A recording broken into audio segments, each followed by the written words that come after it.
Depuis son accession au pouvoir en 2009, le chef de l'État gabonais Ali Bongo Ondimba a à maintes reprises manifesté son souhait de voir le Gabon devenir bilingue en adhérant au Commonwealth, bloc de 54 pays ayant en commun l'usage de l'anglais.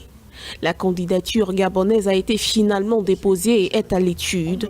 Si cette possible adhésion est un tournant historique pour le chef de l'État, des observateurs s'interrogent sur le tournant que devraient prendre désormais ses relations avec la France.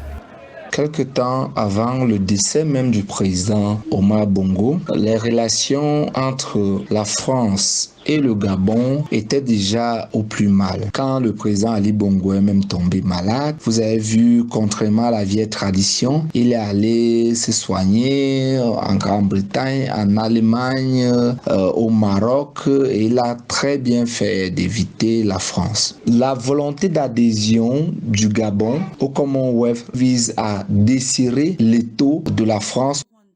Pour l'exécutif gabonais, il ne s'agit pas pourtant de rompre les relations avec la France, mais de diversifier ses partenaires économiques. L'adhésion au Commonwealth et l'apprentissage de l'anglais dès l'école primaire réjouit de nombreux analystes. L'organisation britannique progresserait selon eux au rythme de sa fondatrice, la Grande-Bretagne, 5e puissance économique mondiale devant la France.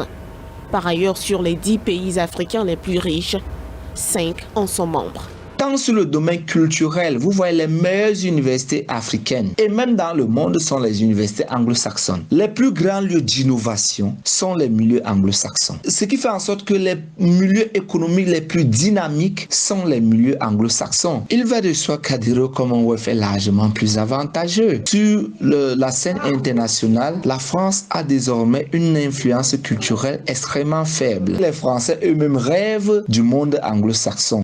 L'admission du Gabon pourrait se concrétiser au sommet du Commonwealth, prévu le 21 juin 2021 au Rwanda.